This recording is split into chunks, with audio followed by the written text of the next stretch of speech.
Teamster Power 767 Reality Check with Jeff Schenfeld and Garfield Hooper.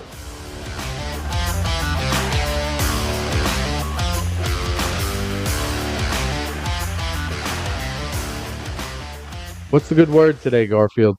Oh, the good word is harassment.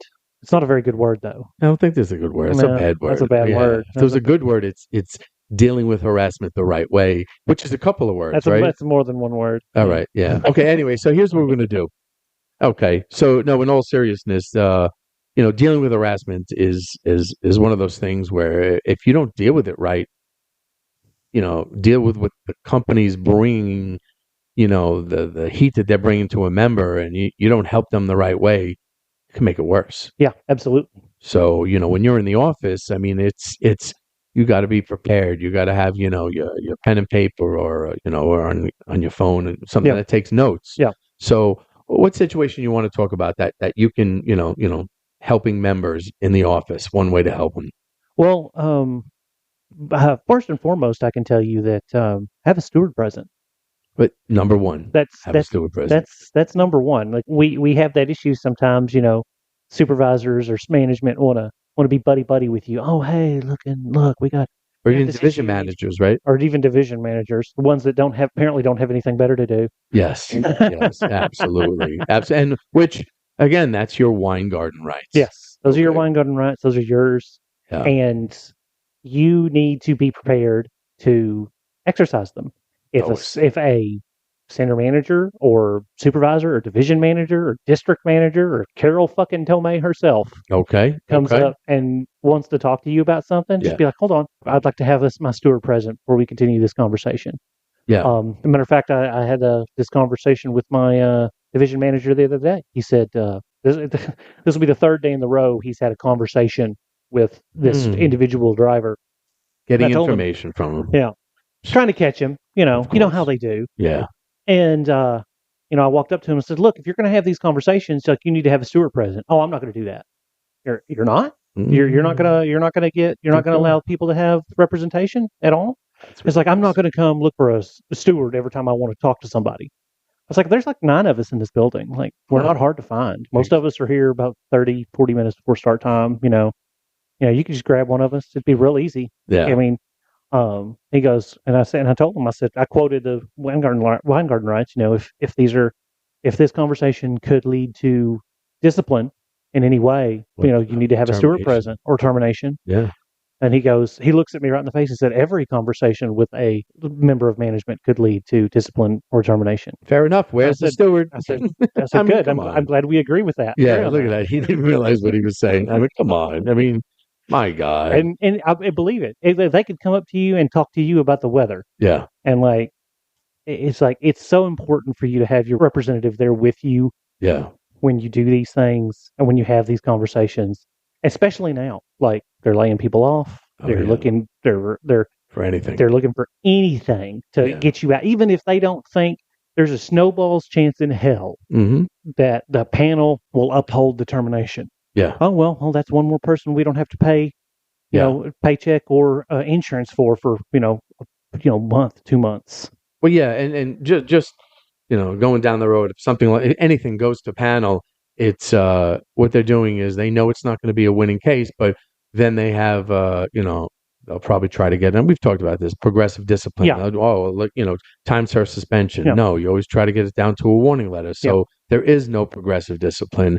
These are the things they do, and if you're at the panel and then you go back to the panel in a couple of months or a year, they'll say, "Oh, he was just at the panel," even though it's past 9 months. But let's say it's within 9 months. They'll say it even if it's outside, they don't care. And they'll say, "Oh, strike that from the reg." It's a tactic that they use, and if the panel sees the same person back down, that you think they're going to be so lenient with them, even if they really didn't do anything, but the labor manager will, they have their own narrative. They muddy the water and they say what they want to say, not the truth. They say what they want to say, and it changes everything. So every bit's important, and it starts off if they're harassing you and bringing you in the office is getting your steward. Yeah. And so what's a situation you think, let's talk about a specific situation. Okay. What do you? Well, I'll talk about the one with this driver that we were talking about here. That's now been the third day in a row that he's had a like this. Keep in mind, this isn't with a supervisor. This isn't with our center manager. This is with our division manager. That's choosing to be a part of having conversations with our drivers about their performance. How long you spent at this stop, that stop. Our dispatcher who can't do her own job, but can put together these little slideshows for the division manager showing that somebody spent 6 minutes here, 7 minutes there, or whatever. With no steward. With no. There were stewards in for those. Oh, so other conversations that they might have gotten information through the poisonous tree, I would say. Yeah. Well, so we've been in there with these, and I will stress to any stewards out there that if you're having these meetings with whoever it may be, there needs to be one steward in the room for every member of management. Always. And like to the point where one of these particular meetings that we had, there was me and another steward. They had the division manager, the dispatcher, and then one of our supervisors.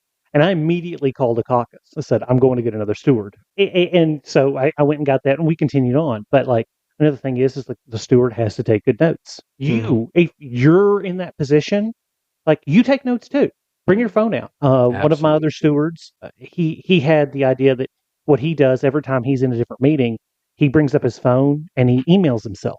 He composes an email to himself, and that way he has a date, a time already attached to it. Yeah. And, if you have like Gmail or something, it's easily searchable. Yeah. So you can email yourself and stuff like that. And then you have really easy notes that you can go back and get to anytime you need to. And I've started doing that myself because, it's even easier than just bringing up a notes app. Because everybody's got email. Yeah. So they brought him in.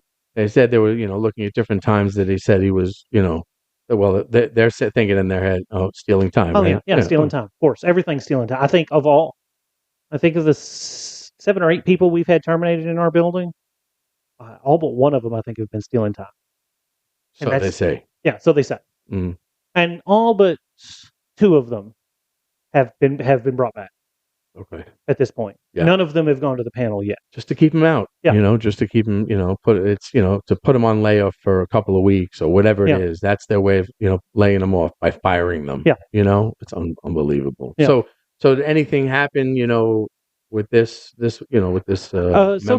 far, no. Like they issued discipline on a couple of safety infractions because once again, our division manager, who doesn't have anything better to do, is out with a nice $high camera with a telephoto lens. Oh, okay. So he can take pictures, and he caught the driver doing some, to be fair, like some questionably safe things, like on picture, and they gave him warning letters for those, and and I told him, it's like, hey, you just need to be sure and be safe. Dot your I's, cross your T's, make sure, make sure everything, because obviously they're watching you.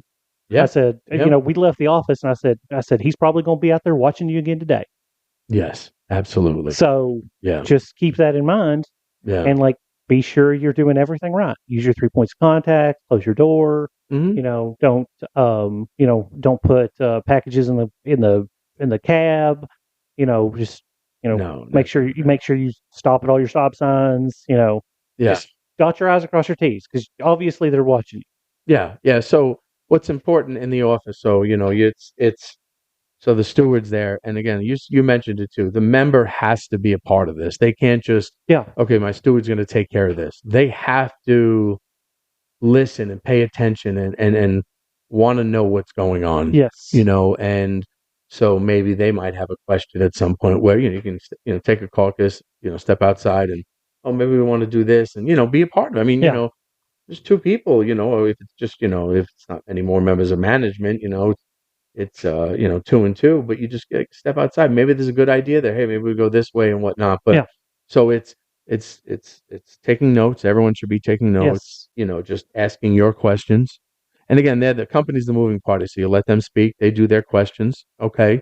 And again, when you're answering, always tell the truth. Always tell the truth, okay. Sometimes less is more, though. Yes. You don't want to go into a whole thing because then you start making it worse for yourself. Yeah. But you answer that, you do that, and when they're done, you ask your questions. And as a steward, you have to ask who, when, why, where, all those things, and then whatever your years of experience have taught you, what else to ask. Yeah. Was this straight technology? Did they do it straight through technology? Yeah. I mean, just saying, depending on the case, you have to ask questions. Always about asking the questions. Anytime you're in the office like that and no questions are asked by the steward, that's a problem. Yes. That's a red flag. So remember out there, you hold your stewards accountable. I mean, you need to, and the stewards need to know what they're doing. And it just takes a lot. Just take notes. Listen, pay attention. Don't go somewhere else in your head. Pay attention to what's going on in the room. Every word that management says, you remember, write it down, and you can catch them with things. They make a lot of mistakes. Oh yeah. So just okay. So yeah, we just wanted to talk about about harassment that management does and what you can do to respond to that. And when you're in the office, with a steward, and what a steward can do, and just the basics, just to get you by. And there's other things, but just the basics. And again, it's important for the member to be involved with this, but just listen a lot. Doesn't mean you have to talk. Just listen. Yes. Okay. So yeah. And like you said, less is more. Be brief. If they're going to ask you questions, yes or no's. What were you doing here? I don't remember. But I don't remember is a perfectly valid response. We deliver a lot of packages in a day. Some days are more stressful than others, and I don't remember specifically what happened. I don't remember who I met at this business. Yeah. And in this, it's in the language in this contract that remembering something incorrectly does not constitute dishonesty. Yeah. It wasn't in the past, Mm. but in this one it is now. And but that's still like I've said in previous podcasts, it's real easy to dig yourself a bigger hole. Absolutely. Yeah. I mean, you can absolutely just make it worse for yourself, because a lot of times when you're in there, the company doesn't have much information. They could leave there with more information by you saying too much. Yes. So the member, and that's where stewards got to know, hey, we're going to take a call because we're going to step out. Yeah. As I've done that plenty of times as a steward. I'm sure you have. Yeah. As a BA, you stop it right there. Yeah. That's it. You stop it and take your time. Yes. Yes. You got to take. Everybody's being paid at this point. Yes. You're in a hearing. Yep. You're being paid. The stewards are being paid. Yes. Don't worry about your air commits. They knew what they were doing when they when they pulled you in for that discipline. You're a steward, you've got air commits. If you're the one in discipline, you've got air commits. That's on them. Oh well. That's whatever. Yeah. Get back out there. Yep. Have a conversation through 3, 4, and I've had supervisors try to follow me out with caucuses, and I said, and I told them, I said, we're not going to have this conversation until you go back into the office. Yep. And I'm getting paid by the minute, so we can. So I'll stand here all day. Yeah, that's a union area. Wherever you're at with the member, that's a union area. Yeah. And they need to know, hey, you stay away. You can't be part of this conversation. We're stepping out because you're not a part of this conversation. Yeah. But there is one thing I want to add here. Okay, it's just a general thing. So sometimes when they're harassing, they could say that something happened while you're in the hub or whatever, and they'll try to go get other members to write statements. Okay. And, they write statements against that member. I'm saying this, and I'm going to say this a bunch of times more. Never write a statement against another member. Ever Write a statement against another member. Okay. And, the company looks for that a lot too. And that's actually where they'll go to. And that's what's going to help them at a panel case. So I'm going to say this again. Do not write anything for management, okay, against another member. Ever. Don't ever do that. And, if anyone could see us both right now, myself and Garfield, there's just a straight face there. There is, and we mean that. We're going to say this one more time. I'm going to say this one more time. Don't ever write anything against another member. Ever. I don't care what you think about that guy. That guy could be, or that person could be the biggest piece of shit you've ever come across in your entire life. Yeah. You don't write something like that against another member. No, you don't. So, but I'm glad we covered this because this is important. And again, we say this all the time. We're going to keep covering stuff like this because this is important. Yeah. This is what management's doing more so everywhere. So glad we covered it. And for myself and Garfield, everyone have a good day. We all deal with national language, but on this podcast, when it comes to supplemental language, we deal mostly with the southern region. And as always, it's best to get advice from your local stewards or business agents. If you would like to reach out to us with any questions, we have an email address, 767realitycheck@gmail.com. That's 767realitycheck@gmail.com. And remember, strong people stand up for themselves, but the strongest people stand up for others.